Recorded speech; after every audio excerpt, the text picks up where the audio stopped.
तैयारी में अच्छे से जुड़े होंगे अपना तैयारी भी आप लोग अच्छे से कर रहे होंगे, क्योंकि आप लोग को पता है कि 13 अप्रैल से आपको बिहार पुलिस का जो एग्ज़ाम है शुरू होने वाला है।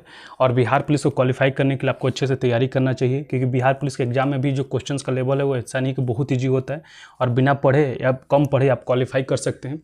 आपके लिए बहुत अच्छे से पढ़ाई करनी पड़ेगा, उसको भी क्वालिफाई करने के लिए, और अच्छे क्वेश्चन का प्रैक्टिस करना पड़ेगा। उसी को ध्यान में रखते हुए हम लोग आपको सुबह में 8 बजे करंट अफेयर क्वेश्चन का हम लोग प्रैक्टिस कराते हैं, सुबह 9 बजे आपको पॉलिटी क्वेश्चन का प्रैक्टिस कराते हैं, 10:30 बजे हम लोग आपको हिस्ट्री के इंपॉर्टेंट क्वेश्चन का प्रैक्टिस कराते हैं, और रात के 10 बजे हम लोग जीके जीएस क्वेश्चन का प्रैक्टिस कराते हैं। इसके साथ ही साथ हम लोग रात के 8 बजे आपको टेलीग्राम पे क्यूज भी कराया जाता है, जो आपके बिहार पुलिस के लिए बहुत इंपॉर्टेंट है। तो सभी लोग क्लास में जुड़ जाइए। आज हम लोग आपको पॉलिटी क्लास में सर्वोच्च न्यायालय से संबंधित क्वेश्चन का प्रैक्टिस कराएंगे। ठीक है, सर्वोच्च न्यायालय से संबंधित जो इंपॉर्टेंट क्वेश्चन है इसका प्रैक्टिस कराया जाएगा। ऑलरेडी हम लोग आपको आधुनिक भारत से संबंधित क्वेश्चन, मध्यकालीन भारत और आपको प्राचीन भारत से संबंधित क्वेश्चन का प्रैक्टिस करवाया जा चुका है। अभी पॉलिटिक क्लास में भी आपको 30 क्लास आपको समाप्त किया जा चुका है, तो उसके जो इंपॉर्टेंट क्वेश्चन है उसका प्लेलिस्ट में मिल जाएगा, आप वहाँ से देख सकते हैं। चलिए हम लोग क्वेश्चन को स्टार्ट करते हैं। एक बार सभी लोग क्लास जरूर लाइक करेंगे, अपने अपने ग्रुप में जरूर शेयर कीजिएगा, ताकि जो अधिक से अधिक लोग ज्वाइन करके क्वेश्चन का प्रैक्टिस कर सकें। चलिए आज के क्लास में हम लोग आपको सर्वोच्च न्यायालय से संबंधित क्वेश्चन का प्रैक्टिस कराया जाएगा। सर्वोच्च न्यायालय बताइए किस भाग में है। पहले हम लोग सर्वोच्च न्यायालय के बारे में अगर कुछ जानकारी लें तो सर्वोच्च न्यायालय बताइए किस भाग में। तो सर्वोच्च न्यायालय आपको भाग 5 में है। ठीक, भाग 5 में आपको सर्वोच्च न्यायालय से संबंधित व्याख्या किया गया है। और सर्वोच्च न्यायालय से संबंधित अनुच्छेद कौन सा है। तो सर्वोच्च न्यायालय से संबंधित जो अनुच्छेद है 124 से लेकर आपको 147 तक जो अनुच्छेद है आपको सर्वोच्च न्यायालय के बारे में वर्णन करता है। तो इतना सारा पॉइंट पहले तो आपको याद रखना है। चलिए अब हम लोग क्वेश्चन को स्टार्ट करते हैं। क्वेश्चन को स्टार्ट करते हैं। और सभी लोग क्लास जरूर लाइक करेंगे, अपने अपने ग्रुप में जो आप किस जरूर शेयर कीजिए। आप किसी भी एग्जाम की तैयारी कर रहे हो, आपके लिए जो आपको लुसेंट ऑब्जेक्टिव का बुक है वो आपके लिए बहुत इंपॉर्टेंट है, क्योंकि इसमें आपको हर एक संबंधित जो आप प्रत्येक प्रश्न देखेंगे आपको क्वेश्चन प्रीवियस और क्वेश्चन दिया रहता है। यह जो पहला क्वेश्चन है आपको देख सकते हैं कि आरआरबी 2003 में पूछा हुआ क्वेश्चन है। फिर दूसरा नंबर जो क्वेश्चन है ये आपको यूपी पीसीएस 1998 में पूछा क्वेश्चन। तो हर एक क्वेश्चन आपको किसी न किसी एग्जाम में पूछा हुआ क्वेश्चन होता है, जो आपके एग्जाम पॉइंट ऑफ व्यू से बहुत इंपॉर्टेंट होता है। और जो क्वेश्चन का लेवल भी होता है उसमें आपको लो से लो लेवल भी क्वेश्चन होता है, और आपको हाई से हाई लेवल का भी क्वेश्चन होता है। एक संपूर्ण आपको तैयारी अगर आप लुसेंट ऑब्जेक्टिव बुक का प्रैक्टिस करते हैं तब यहाँ से आपको प्राप्त हो जाता है। तो इसीलिए मैं आपको हमेशा रिकमेंड करता हूँ, किसी भी एग्जाम का तैयारी कर रहे हो आपको प्रैक्टिस करते हैं, तब यहाँ से आपको प्राप्त हो जाता है। आप किसी भी एग्जाम की तैयारी करते हो आपको लुसेंट ऑब्जेक्टिव के बुक का प्रैक्टिस जरूर करना चाहिए, इससे आपको कंप्लीट रिवीजन और तैयारी हो जाती है। चलिए पहला नंबर क्वेश्चन क्या कह रहा है कि भारतीय संविधान के किस भाग में संघीय न्यायपालिका का उल्लेख है। भारतीय संविधान के किस भाग में आपको संघीय न्यायपालिका का उद्देश्य आपको उल्लेख किया गया है। तभी मैंने बताया कि सर्वोच्च न्यायालय का उल्लेख किस भाग में किया गया। तो सर्वोच्च न्यायालय का जो उल्लेख है आपको भाग 5 में किया गया। ऑप्शन डी आपका सही हो जाएगा। और इससे संबंधित अनुच्छेद कौन सा है। तो अनुच्छेद आपको 124 से लेकर 147 तक जो अनुच्छेद है आपको सर्वोच्च न्यायालय से संबंधित है। तो ठीक है, तो 100 आपको एक का जो 1 नंबर क्वेश्चन का जो डी आंसर बता रहे हैं उनका सही है। चलिए दूसरा नंबर क्वेश्चन कर रहा है, ध्यान देंगे, ये आपको यूपी पीसीएस 1998 में पूछा हुआ क्वेश्चन है।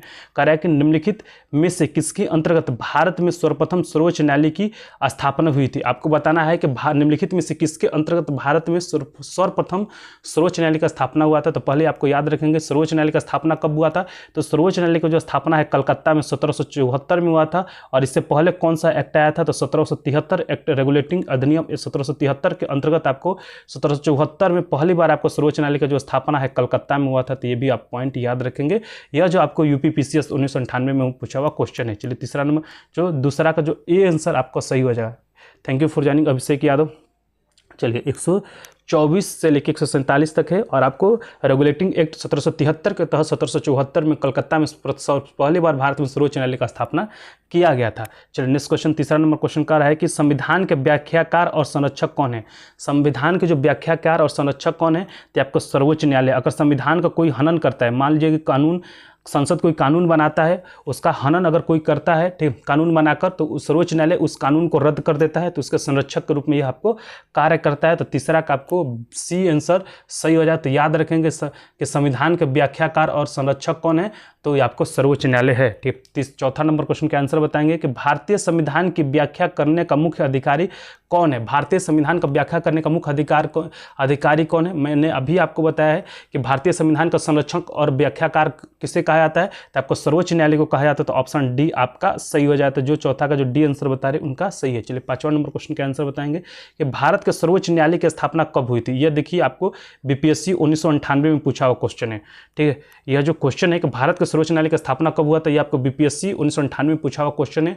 और आपको पता है कि भारत में पहली बार आपको सर्वोच्च न्यायालय को जो स्थापना है या भारत सरकार अधिनियम 1935 के अधीन किया गया था। ऑप्शन सी आपका सही हो जाता है। जो 5वां का सी आंसर बता रहे उनका सही हो जाएगा, ठीक है। चलिए 6वां नंबर क्वेश्चन आपका आ रहा है कि मूल रूप से संविधान में सर्वोच्च न्यायालय के मुख्य न्यायाधीश के अतिरिक्त कितने न्यायाधीश की व्यवस्था की गई है। आपको बताना है कि मूल रूप से संविधान में सर्वोच्च न्यायालय में मुख्य न्यायाधीश के अतिरिक्त कितने न्यायाधीश की व्यवस्था की गई है। तो मूल रूप से यह 7 है, लेकिन अगर वर्तमान की हम लोग बात करें, ठीक है, अगर हम लोग वर्तमान की बात करें तो मुख्य न्यायाधीश के साथ आपको 34 आपको जो है न्यायाधीश हो सकते हैं, ठीक है। वर्तमान में आपको अभी 34 न्यायाधीश हो सकते हैं, लेकिन अगर मूल रूप से अगर बात करें तो मूल रूप से आपको ये केवल 7 हो सकते थे। तो 7वां का जो 6वां का बी बता रहे हैं उनका सही है। चलिए 7वां नंबर क्वेश्चन और 8वां नंबर क्वेश्चन का आंसर बताएंगे। सब लोग क्लास जरूर लाइक करेंगे।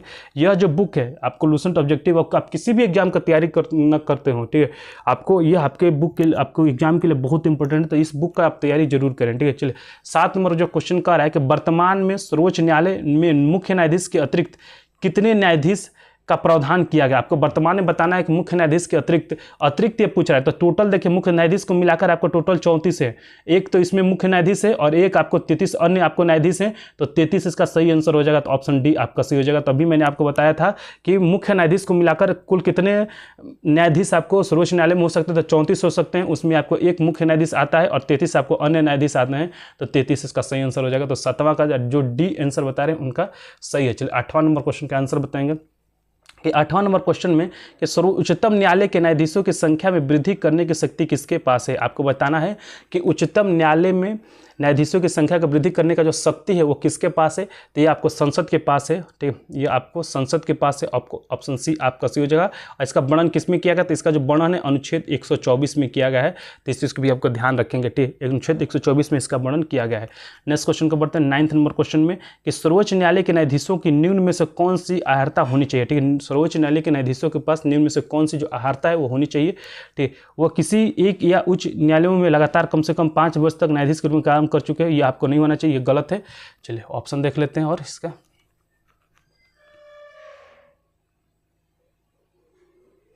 यह क्या कर रहा है,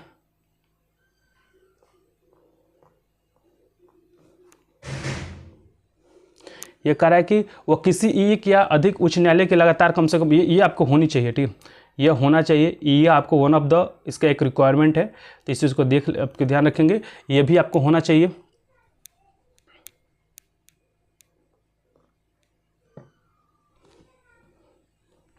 फिर कह रहा है कि वह किसी एक या अधिक उच्च न्यायालयों में लगातार 10 वर्षों तक अधिवक्ता रहा हो, यह भी आपको होना चाहिए। तीसरा कि वह एक पारंगत विधिवेत्ता हो, यह भी आपको होना चाहिए।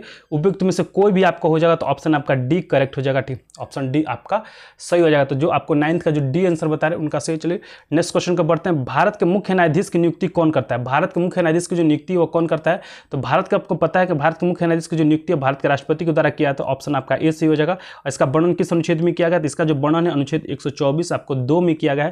तो इतना सारा पॉइंट इस क्वेश्चन से याद रखेंगे कि भारत के मुख्य न्यायाधीश की जो नियुक्ति है भारत के राष्ट्रपति द्वारा किया था, इसका किस अनुच्छेद में वर्णन किया गया, तो अनुच्छेद 124 में 2 में वर्णन आपको किया गया है। चलिए नेक्स्ट क्वेश्चन पर बढ़ेंगे। 11 नंबर क्वेश्चन का आंसर बताएंगे। 11 और 12 नंबर क्वेश्चन कह रहा है कि 11 नंबर क्वेश्चन में कि भारतीय उच्चतम न्यायालय के न्यायाधीशों की नियुक्ति कौन करता है। अभी मैंने आपको बताया कि भारतीय उच्चतम न्यायालय के न्यायाधीशों की कौन नियुक्ति करता है, तो राष्ट्रपति करता है। और किस अनुच्छेद के तहत करता है, तो यह जो अनुच्छेद के जो है इसका 124(2) के तहत आपको भारतीय उच्च न्यायालय में आपको न्यायाधीशों की जो नियुक्ति है वो राष्ट्रपति के द्वारा किया था। तो 11 नंबर क्वेश्चन का जो ए आंसर बता रहे उनका सही है। चलिए 12 नंबर क्वेश्चन कह रहे हैं कि भारत के कार्यवाहक मुख्य न्यायाधीश की नियुक्ति कौन करता है। भारत के कार्यवाहक मुख्य न्यायाधीश की नियुक्ति कौन करता है, 12 नंबर क्वेश्चन, तो आपको राष्ट्रपति के द्वारा ही किया जाता है। ऑप्शन आपका सी आंसर सही हो जाएगा। तो 12 का जो सी आंसर बता रहे उनका सही है, ठीक है। चलिए नेक्स्ट क्वेश्चन आपको पढ़ेंगे। 13, 14 और 15 नंबर क्वेश्चन का आंसर बताएंगे। चलिए 13, 14 और 15 नंबर क्वेश्चन का आंसर बताएंगे।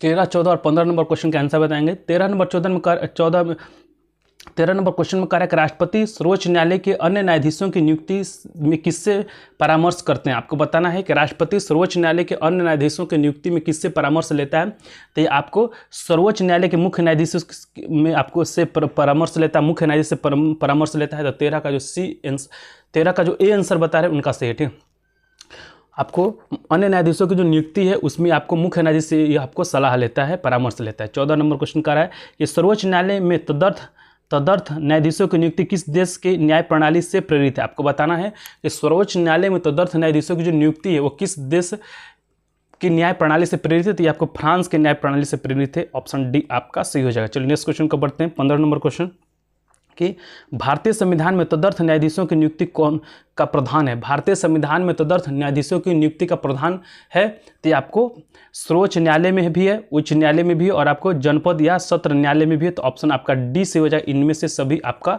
सही हो जाएगा। तो 15 का जो डी आंसर बता रहे हैं उनका सही है। चलिए 16 नंबर क्वेश्चन की ओर बढ़ेंगे। 16 और 17 नंबर क्वेश्चन का आंसर बताएंगे।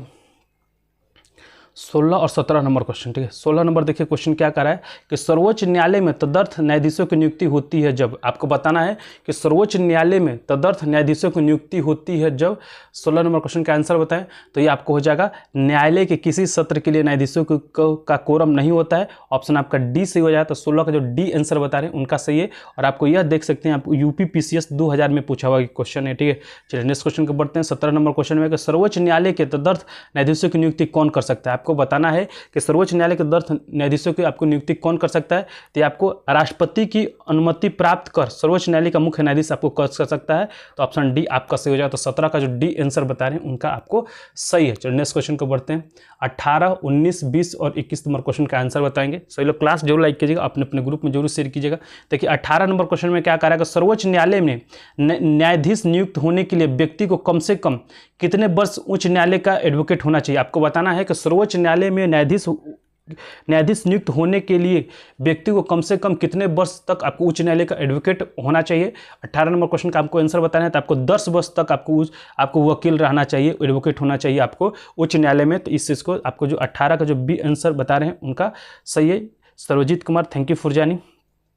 चलिए 19 नंबर क्वेश्चन का आंसर बताएंगे। 19 नंबर क्वेश्चन का आंसर कह रहा है कि उच्चतम न्यायालय के मुख्य न्यायाधीश कितने वर्ष के आयु तक पदधारी रहते हैं। आपको बताना है कि उच्चतम न्यायालय के मुख्य न्यायाधीश कितने वर्ष की आयु तक आपको पदधारी रहते हैं। चलिए 19 नंबर क्वेश्चन का आंसर बताएं। इसका सही आंसर हो जाएगा आपको 65 वर्ष। ठीक है, 65 वर्ष तक आपको हो सकते हैं। तो ऑप्शन ए आपका सही हो जाएगा। जैसे उनका 65 वर्ष कंप्लीट होगा वो आपको रिटायरमेंट ले लेंगे। ठीक है, रिटायर हो जाएंगे। चलिए 20 नंबर क्वेश्चन क्या कह रहा है कि उच्चतम न्यायालय के न्यायाधीशों की सेवानिवृत्त की एज कितना है। फिर वही क्वेश्चन कर रहा है कि उच्चतम न्यायालय में आपको सेवानिवृत्त आपको जजों को जो रिटायर होने का एज कितना है। तो 65 वर्ष है। RK study, thank you for joining. तो आपको ऑप्शन ए आपका आंसर सही हो जाएगा। तो 20 का जो ए आंसर बता रहे हैं उनका सही है। चलिए 21 नंबर क्वेश्चन क्या कह रहा है कि सर्वोच्च न्यायालय के न्यायाधीश। ठीक है, ये देख सकते हैं आपको क्वेश्चन आपको एसएससी 2015 में पूछा हुआ क्वेश्चन है। 19 नंबर क्वेश्चन। 20 नंबर जो क्वेश्चन है आपको एसएससी 2000 में पूछा हुआ, 2001 में, 2002 में, 2011 में पूछा हुआ क्वेश्चन। तो ये जो आपको पॉइंट जो बहुत इंपॉर्टेंट है इसको याद रखेंगे। तो सुप्रीम आप जो उच्चतम न्यायालय में जो न्यायाधीशों की जो रिटायर होने की जो एज है यह आपको 65 वर्ष होता है। तो ये आपको सही हो जाएगा। चलिए 21 नंबर क्वेश्चन कह रहा है कि उच्चतम न्यायालय के न्यायाधीश कितनी आयु तक कार्यरत रहता है। ठीक है, कितनी एज तक आपको कार्यरत रहता है। तो ये जो एज तक कार्यरत की बात है तो ये आपको रहता है 65 वर्ष तक। अभी हमने बताया था कि कब तक रहेगा, तो 65 वर्ष तक रहेगा। तो इनमें से डी आंसर सही हो जाएगा। इनमें से कोई आपको आंसर सही नहीं है। ये आपको एक क्वेश्चन आपको आरआरबी 2005 में पूछा हुआ क्वेश्चन है। तो इसलिए मैं आपको कहता हूं कि जो आपको लूसेंट ऑब्जेक्टिव बुक है इसमें आपको हर एक क्वेश्चन के जो प्रीवियस हर एक एग्जाम के जो प्रीवियस क्वेश्चन यही मिलाकर आपको लूसेंट ऑब्जेक्टिव बनाया गया है। इसमें आपको लो से लो लेवल का भी क्वेश्चन मिलेगा और हाई से हाई लेवल अभी आपको बीपीएससी यूपीएससी का भी आपको क्वेश्चन देखने को मिलेगा। तो यह जो बुक है आपके एग्जाम के दृष्टिकोण से आप किसी भी एग्जाम की तैयारी न करते हो आपके लिए आपको यह जो बुक है बहुत इंपॉर्टेंट है। तो इस बुक का जो प्रैक्टिस जरूर करें। इसीलिए हम लोग ध्यान में रखते हैं सुबह में 9 बजे रेगुलर आपको क्वेश्चन का प्रैक्टिस कराया जाता है। आधुनिक भारत, मध्यकालीन भारत और प्राचीन भारत के क्वेश्चन का आपको ऑलरेडी प्रैक्टिस कराया जा चुका है। इसका जो वीडियो आपको प्लेलिस्ट में मिल जाएगा। और इसके साथ ही साथ हम लोग जो पॉलिटी क्वेश्चन के शुरू किए हैं इसमें भी आपको 30 क्लास ऑलरेडी हो चुका है। नेक्स्ट आपको जो ज्योग्राफी का क्वेश्चन आप लोग शुरू करेंगे। ठीक है, इसके बाद जैसे ही पॉलिटी खत्म होगा आपको हम लोग ज्योग्राफी स्टार्ट करने वाले हैं। चलिए 22 नंबर क्वेश्चन क्या कर रहा है कि सर्वोच्च न्यायालय के न्यायाधीशों को उसके पद से केवल किन प्रमाणित आधारों पर हटाया जा सकता है। बताइए किन प्रमाणित आधारों पर सर्वोच्च न्यायालय के न्यायाधीशों को आपको हटाया जा सकता है। 22 नंबर क्वेश्चन। तो यह आपको कदाचार के आधार पर और आपको असमर्थता के आधार पर हटा सकते हो उपयुक्त, आपको सी आंसर सही हो जाएगा। तो 22 का जो सी आंसर बता रहे उनका सही है। और आपको हर एक आपको आरके स्टडी सही अभिषेक यादव ने सबसे पहले आपको सही जवाब दिया है। ठीक है, चलिए नेक्स्ट क्वेश्चन को बढ़ते हैं। 23 नंबर क्वेश्चन देखिए, 23 नंबर क्वेश्चन क्या करेगा, सर्वोच्च न्यायालय के न्यायाधीश को कदाचार और असमर्थता के प्रमाणित आधारों पर संसद किस तरह महाभियोग का प्रस्ताव पारित कर सकता है। ठीक है, बताइए संसद जो है किस तरह महाभियोग का जो प्रस्ताव वो पारित कर सकता है। तो आपको संसद के दोनों सदनों द्वारा अलग अलग अपने कुल सदस्यों की संख्या के बहुमत तथा उपस्थित एवं मतदान करने वाले सदस्यों की 2/3 बहुमत प्रस्ताव द्वारा। तो ऑप्शन सी आपका सही हो जाएगा। तो 23 का जो सी आंसर बता रहे हैं उनका सही हो जाएगा। ठीक, चलिए, और आपको 23 का जो सबसे पहले सही जवाब दिया आपको सर्वजीत ने दिया है। ठीक है, चलिए 24 नंबर क्वेश्चन और 25 नंबर क्वेश्चन का आंसर बताएंगे। 24, 25 और 26 नंबर क्वेश्चन का आंसर बताएंगे। सब लोग क्लास जरूर लाइक कीजिएगा, अपने अपने ग्रुप में जरूर शेयर कीजिएगा। हम लोग रेगुलर आपको 8 बजे से करंट अफेयर क्वेश्चन का प्रैक्टिस, 9 बजे से पॉलिटिक क्वेश्चन का प्रैक्टिस, 10:30 बजे से आपको इस क्लास के बाद आपको 10:30 बजे से हिस्ट्री के इंपॉर्टेंट क्वेश्चन का प्रैक्टिस कराया जाएगा। और उसके साथ ही साथ आपको रात के 10 बजे हम लोग 50 इंपॉर्टेंट जीके जीएस का क्वेश्चन का प्रैक्टिस कराते हैं। तो आप वहाँ भी जुड़े क्वेश्चन का प्रैक्टिस कर सकते हैं। चलिए 24 नंबर क्वेश्चन क्या कर रहा है कि सर्वोच्च न्यायालय के न्यायाधीश के विरुद्ध महाभियोग का प्रस्ताव पारित हो जाने पर पदच्युत का आदेश कौन जारी करता है। ठीक है, आपको उसको जाने का जो आपको पदच्युत होने का जो आदेश है वो कौन जारी करता है आपको बताना है 24 नंबर क्वेश्चन में। तो आपको राष्ट्रपति द्वारा जारी किया जाता है। ऑप्शन बी आपका सही हो जाएगा। तो जो आपको 24 का जो बी आंसर बता रहे हैं उनका सही है। और आपको सबसे पहले हर आरके स्टडी ने सही जवाब दिया है। चलिए 25 नंबर क्वेश्चन क्या करें कि उच्चतम न्यायालय के पहले न्यायाधीश का नाम बताइए जिनके खिलाफ स्वतंत्र भारत में संसद में महाभियोग का प्रस्ताव पेश किया गया था। आपको बताना है कि उच्चतम न्यायालय का वो पहला न्यायाधीश कौन था जिसके खिलाफ स्वतंत्र भारत में संसद में पहली बार महाभियोग का प्रस्ताव लाया गया था। तो आपको जस्टिस रामास्वामी के विरुद्ध में लाया गया था। तो ऑप्शन आपका बी सही हो जाएगा। ठीक है, तो जो आपको 25 का जो बी आंसर बता रहे हैं उनका सही है। और आपको यह कब लाएगा, तो यह आपको 1991 में लाएगा था। ठीक है, तो इसको भी ध्यान रखेंगे। यह आपको देख सकते हैं कि यह आपको एसएससी 2019 में पूछा हुआ क्वेश्चन है। आपको 1991 में इनके खिलाफ आपको महाभियोग लाया गया था। चलिए नेक्स्ट क्वेश्चन को बढ़ते हैं। 26 नंबर क्वेश्चन क्या रहेगा, सर्वोच्च न्यायालय के मुख्य न्यायाधीश को प्रतिमाह कितना वेतन मिलता है। आपको सर्वोच्च न्यायालय के मुख्य न्यायाधीश को प्रतिमाह कितना वेतन मिलता है। तो इनको वेतन का हम बताएं तो इनको मिलता है 2,80,000 रुपये प्रतिमाह भी इनको वेतन मिलता है। तो ऑप्शन आपका सी सही हो जाएगा। तो जो 26 का जो सी आंसर बता रहे हैं उनका सही है। और आपको सबसे पहले आरके स्टडी ने सही जवाब दिया है। ठीक है, चलिए आप लोग भी क्वेश्चन का आंसर कीजिए। जो पहले क्वेश्चन का आंसर करेगा उसका नाम लिया जाएगा। 27 नंबर क्वेश्चन का आंसर बताएंगे। 27 नंबर क्वेश्चन में Satyendra Kumar thank you for joining करें। सर्वोच्च न्यायालय के अन्य न्यायाधीशों को प्रतिमाह कितना वेतन मिलता है। हम लोग रेगुलर आपको 9 बजे देखिए 8 बजे से हम लोग करंट अफेयर क्वेश्चन का प्रैक्टिस, 9 बजे से आपको पॉलिटिक क्वेश्चन का प्रैक्टिस, 10:30 बजे से हिस्ट्री क्वेश्चन का प्रैक्टिस और रात में फिर 10 बजे से आपको 50 इंपॉर्टेंट जीके जीएस क्वेश्चन का प्रैक्टिस कराते हैं। तो आप भी हमारे साथ जुड़े क्वेश्चन का प्रैक्टिस कर सकते हैं। सर्वोच्च न्यायालय के अन्य न्यायाधीशों को प्रतिमाह वेतन कितना मिलता है। तो जैसे आपको बताया गया कि मुख्य न्यायाधीश को 2,80,000 रुपये मिलता है। मुख्य न्यायाधीश को आपको 2,80,000 रुपये का वेतन मिलता है। तो अन्य न्यायाधीशों को कितना वेतन मिलता है। तो अन्य न्यायाधीश को आपको 2,50,000 से 30,000 रुपये कम 2,50,000 रुपये का वेतन मिलता है। ऑप्शन बी आपका सही हो जाएगा। तो 27 का जो बी आंसर बता रहे हैं उनका सही। और सब आपको अभिषेक ने सबसे पहले आपको आरके स्टडी ने सबसे पहले सही जवाब दिया है। चलिए 28 नंबर क्वेश्चन का आंसर बताएंगे। 28 number question Pradeep inbox thank you for joining. राष्ट्रपति और उपराष्ट्रपति की अनुपस्थिति में राष्ट्रपति के कार्यों का निर्वहन कौन करता है। आपको बताना है कि राष्ट्रपति और उपराष्ट्रपति के अनुपस्थित होने के पर जो राष्ट्रपति कार्यों का निर्वहन कौन करता है। तो यह भारत का मुख्य न्यायाधीश करता है। ऑप्शन आपका सी सही हो जाएगा। तो जो 28 का जो सी आंसर बताया उनका सही। और यह किसमें वर्णित किया गया है। तो यह आर्टिकल 17 में इसका वर्णन किया गया है कि अगर आपको राष्ट्रपति और उपराष्ट्रपति दोनों ही अनुपस्थित रहें तो उस केस में आपको भारत का जो मुख्य न्यायाधीश है वो जो आपको भारत के राष्ट्रपति के रूप में काम करेगा। ठीक है, 28 का जो सी आंसर बता रहे हैं उनका सी। और आपको अभिषेक ने सबसे पहले सही जवाब दिया है। चलिए नेक्स्ट क्वेश्चन को बढ़ते हैं। सब लोग क्लास जरूर लाइक करेंगे, अपने अपने ग्रुप में जरूर शेयर कीजिएगा ताकि अधिक से अधिक लोग ज्वाइन कर सके। ठीक है, चलिए देखिए नेक्स्ट क्वेश्चन जो है आपको 29 नंबर क्वेश्चन और 30 नंबर क्वेश्चन दोनों ही आपको यूपी पीसीएस 2004 और एक आपको यूपी पीसीएस 1997 से में पूछा हुआ क्वेश्चन है।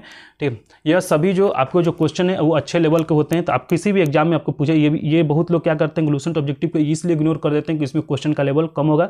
नहीं भाई, ऐसा नहीं है। इसमें क्वेश्चन का लेवल बहुत अच्छे होते हैं और आपको कंप्लीट रिविजन इससे पढ़ने से हो जाता है। तो ये भी आपको ध्यान रखना चाहिए। तो इस बुक को जरूर आपको फॉलो करना चाहिए। ठीक है, आप किसी भी एग्जाम की तैयारी करते हो लूसेंट ऑब्जेक्टिव को और लूसेंट का बुक को जरूर फॉलो करें।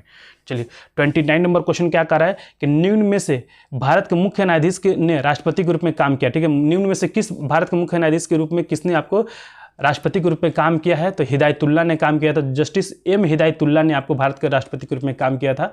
तो 29 का जो ए आंसर बता रहे हैं उनका सही। और आपको इन्होंने कब काम किया था, तो 1969 में या भारत के उपराष्ट्रपति के रूप में काम किया। तो 29 का जो ए आंसर बता रहे हैं उनका सही है। और आपको सबसे पहले सर्वजीत ने सबसे पहले आपको 29 का आर.के. स्टडी ने सबसे पहले आपको सही जवाब दिया है। चलिए 30 नंबर क्वेश्चन का रहेगा, सेवानिवृत्ति के पश्चात उस सर्वोच्च न्यायालय के न्यायाधीश वकालत कर सकते हैं। आपको बताना है कि सेवानिवृत्ति के पश्चात सर्वोच्च न्यायालय के न्यायाधीश वकालत कर सकते हैं। ठीक है, 30 नंबर क्वेश्चन का आंसर बताएं।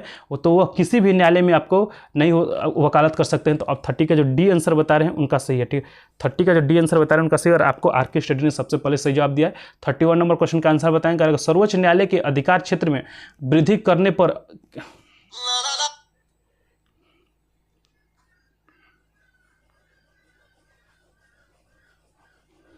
कह रहा है कि सर्वोच्च न्यायालय के अधिकार क्षेत्र में वृद्धि करने का अधिकार किसको प्राप्त है। सर्वोच्च न्यायालय के विधि क्षेत्र में क्षेत्र में वृद्धि करने का जो अधिकार है वो किसको प्राप्त है। तो यह जो अधिकार है आपको प्राप्त है संसद को। ठीक है, तो ऑप्शन सी आपका सही हो जाएगा। तो जो आपको 31 का जो सी आंसर बता रहे हैं उनका सही है। 31 का जो सी आंसर बता रहे हैं उनका सही है। सभी लोग क्लास जरूर लाइक करेंगे, अपने अपने ग्रुप में जरूर शेयर कीजिएगा, ताकि जो भी इंटरेस्टेड लोग हैं हमारे साथ ज्वाइन करके क्वेश्चन का प्रैक्टिस कर सके। ठीक है, फिर चलिए 31 का जो सी आंसर बता रहे हैं उनका सही है। चलिए 32, 33 और 34 नंबर क्वेश्चन का आंसर बताएंगे सभी लोग।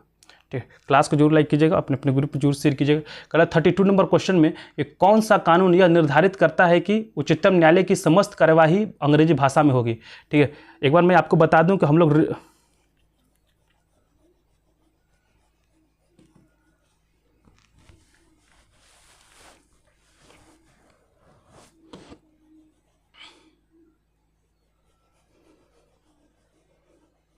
मैं एक बार बता दूं आपको, यह जो क्लासेज है आपको रेगुलर कराया जाता है। ठीक है, रेगुलर आपको 8 बजे से जो है करंट अफेयर, 9 बजे से पॉलिटी, 10:30 बजे से हिस्ट्री की कोई क्लास, और आपको 10:30 रात के 10 बजे आपको इंपॉर्टेंट जीके जिस क्वेश्चन का क्लास आपको रेगुलर कराया जाता है। इसमें आपको कोई दो राय नहीं होता है। ठीक है, तो आप इस समय पर जरूर हमारे साथ ज्वाइन करें। और भी बाकी समय में आपको रिवीजन कराया जाता है, तो उसमें भी आप ज्वाइन कर क्वेश्चन का प्रैक्टिस कर सकते हैं। यह जो क्वेश्चन आपको CDS 2019 में पूछा क्वेश्चन है, आपको बताना है कि कौन सा कानून यह निर्धारित करता है कि उच्चतम न्यायालय की समस्त कार्यवाही अंग्रेजी भाषा में होगी। तो ये आपको अनुच्छेद 348 यह निर्धारित करता है। तो ऑप्शन बी आपका सही हो जाएगा। ठीक है, 32 का जो बी आंसर बता रहे हैं उनका सही है। ठीक है, 33 नंबर क्वेश्चन का आंसर बताएंगे कि 33 नंबर क्वेश्चन में कह रहा है सर्वोच्च न्यायालय का किस संस्था का निरीक्षण कर सकता है। ठीक है, सर्वोच्च न्यायालय किस संस्था का निरीक्षण कर सकता है बताना है आपको। जो सर्वोच्च न्यायालय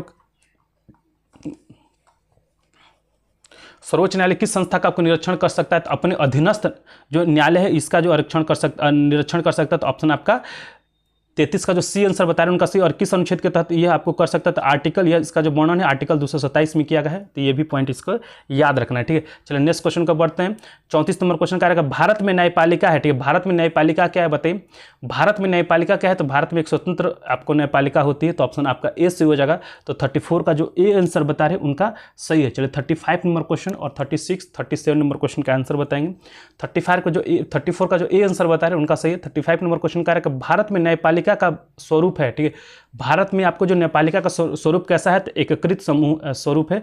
ऑप्शन बी आपका सही हो जाएगा। 36 नंबर क्वेश्चन, तो 35 के जो बी आंसर बता रहे हैं उनका सही है।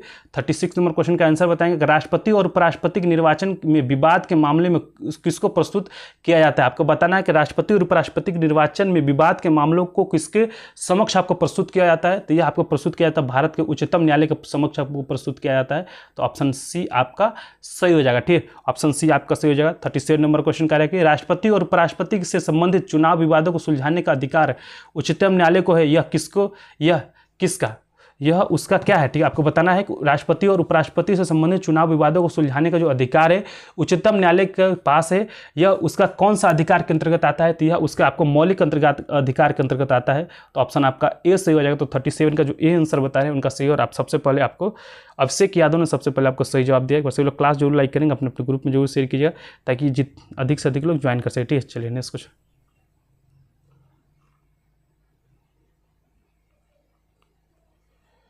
क्या होगा।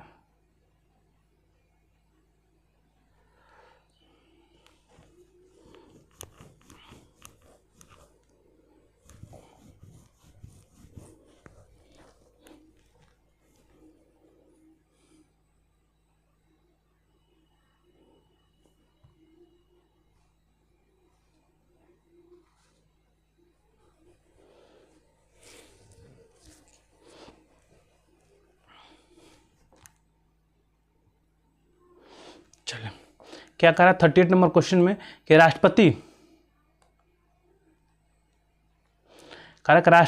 कानूनी मामलों में किससे परामर्श ले सकता है। ठीक है, राष्ट्रपति जो है आपको कानूनी मामलों में किससे परामर्श ले सकता है बताइए। राष्ट्रपति आपको कानूनी मामलों में किससे परामर्श ले सकता है, तो यह आपको परामर्श जो ले सकता है आपको सर्वोच्च न्यायालय से परामर्श ले सकता है। ऑप्शन डी आपका सही हो जाएगा। याद ध्यान रखेंगे इस क्लास के बाद आपको 10:30 बजे से हिस्ट्री के इंपॉर्टेंट क्वेश्चन का जो क्लास कराया जाएगा। अब आज की क्लास में हम लोग का प्राचीन भारत से संबंधित जो है क्वेश्चन का जो है प्रैक्टिस करवा रहे हैं। ऑलरेडी आपको 2 क्लास कराया जा चुका है, ये आपको आज का क्लास आपको तीसरा क्लास होगा।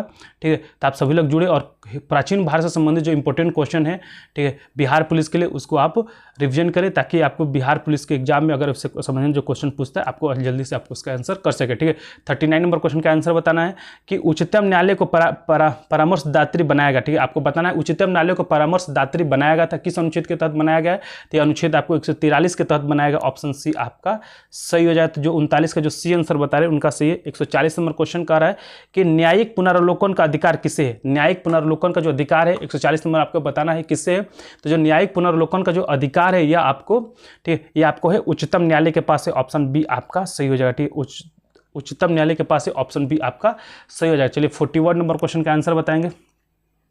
41 और 42 और ये आज आई थिंक ये आज के हमारी टीम ने इतना ही हमको दिया है आज। यस, ठीक, तो ये आपको दोनों जो क्वेश्चन है आज के लास्ट क्वेश्चन होंगे। ठीक, चलिए सभी लोग क्लास जरूर लाइक करेंगे, अपने ग्रुप में जरूर शेयर कीजिएगा। तो जाके जो भी इंटरेस्टेड लोग हैं हमारे साथ। Srishti Kumari thank you for joining, Harikrishna Kumar thank you for joining. ठीक है, चलिए वीडियो फंस रहा है भाई, हाँ थोड़ा इंटरनेट का इशू हो सकता है। ये दोनों जो क्वेश्चन है आज के लास्ट क्वेश्चन है। ठीक है, चलिए फिर याद रखेंगे 10:30 बजे से हम लोग आपको हिस्ट्री के इंपॉर्टेंट क्वेश्चन का प्रैक्टिस कराएंगे, तो आप भी वहाँ जुड़कर क्वेश्चन का प्रैक्टिस कर सकते हैं। 41 नंबर क्वेश्चन कह रहा है कि भारत में न्यायिक पुनरीक्षण की शक्ति का प्रयोग किया जाता है। बताना है आपको भारत में न्यायिक पुनरीक्षण का जो शक्ति का प्रयोग किया जाता है, तो ये आपको केवल सर्वोच्च न्यायालय द्वारा किया जा सकता है। तो ऑप्शन आपका ए सही हो जाता है। 41 का जो ए आंसर बता रहे हैं उनका सही है। चलिए 42 नंबर क्वेश्चन क्या कर रहा है कि उच्चतम न्यायालय के न्यायिक पुनरीक्षण कार्य का क्या अर्थ होता है। उच्चतम न्यायालय के न्यायिक पुनरीक्षण का जो कार्य का क्या अर्थ होता है, तो यह जो इसके कार्य का जो अर्थ होता है ये आपको होता है कानूनों की संवैधानिक वैधता का पुनरीक्षण करना। ऑप्शन सी आपका सही हो जाएगा। यह जो क्वेश्चन आपको एसएससी 2008 में पूछा क्वेश्चन है। ठीक है, चलिए आज की क्लास में इतना ही। आज की क्लास में हम लोग 1 से लेकर 42 नंबर क्वेश्चन तक किए हैं और कल के क्लास में आपको इसमें टोटल आपको 83 क्वेश्चन है।